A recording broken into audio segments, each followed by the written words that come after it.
My name is Shara Kingston. I am the collections manager for the Army Museum, Halifax Citadel. Today I brought in a presentation box of a Valentine tank that was presented to the Honorable C.D. Howe.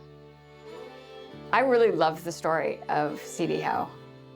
When the Depression hit, he gets into politics, and because he's a doer, he makes great strides for, I think, Canada as a whole, into the war, post-war, and then even into the future of the 50s. In times of conflict, the steady and reliable movement of necessities can mean the difference between victory and defeat.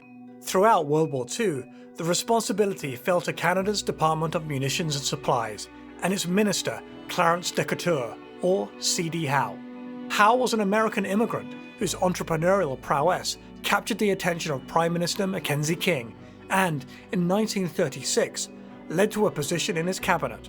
Upon the declaration of war in 1939, King formed a civilian agency to manage the mobilization of war resources. Known to be a transformational force in business development, Howe was Mackenzie King's top pick to drive the new program. He excelled in the role and, by war's end, was dubbed the Minister of Everything for his comprehensive and indisputably effective involvement. Shara, welcome back to Militaria. Thank you. And can you tell us what you brought in from the Army Museum today? Sure. So this is a cigarette case, and so it opens and it has places for cigarettes. On top of it is a Valentine tank, and it was presented to C.D. Howe. And what do we know about C.D. Howe? So C.D. Howe was an American, but now is considered Canadian because he lived here for so long. He moved up to go to Dalhousie University for engineering, then went on to study business. By 1913, he left and he started working with the Commission Board of Grain. And while he was doing that, he started developing elevators and came to start his own firm by 1916, creating these elevators, not just for grain. They eventually developed elevators for other kinds of industry, but grain is where he started. The 30s comes depression. His firm loses out on contracts, and he is at the same time kind of scooped up by the Canadian government and ends up working for Mackenzie King.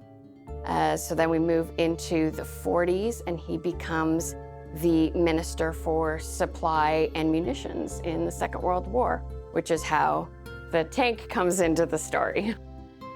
The Minister of Supply and Munitions was responsible for exactly that. Munitions is the ammunition that you use, and supply was all the war stuff, for lack of a better term, that the military needed. You know, that's not just the Army, that's the Air Force and the Navy. These guys he's looking after everything.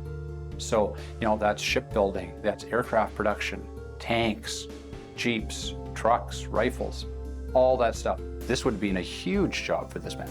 And I think his business background, as well as him having had his own firm, allowed him to do this. He saw with the Depression that a one-trick pony of grain just isn't going to cut it. And Right. so he is considered an important Canadian because he kind of turned around the way we look at how our country makes money and the different ways that we could get out there and change up industry. He is responsible to making sure that Canada is producing enough for itself, and in the case of the Valentine tank, enough to send over to the USSR in the Lend-Lease. So, as you said, this is a Valentine tank. It's a model of a Valentine tank. The Valentine tank was a British tank that was developed by the British Army in 1938. There were a total of 8,000 Valentine tanks produced.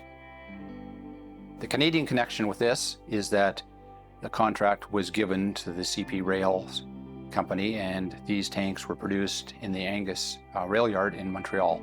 They made 1,420 of them.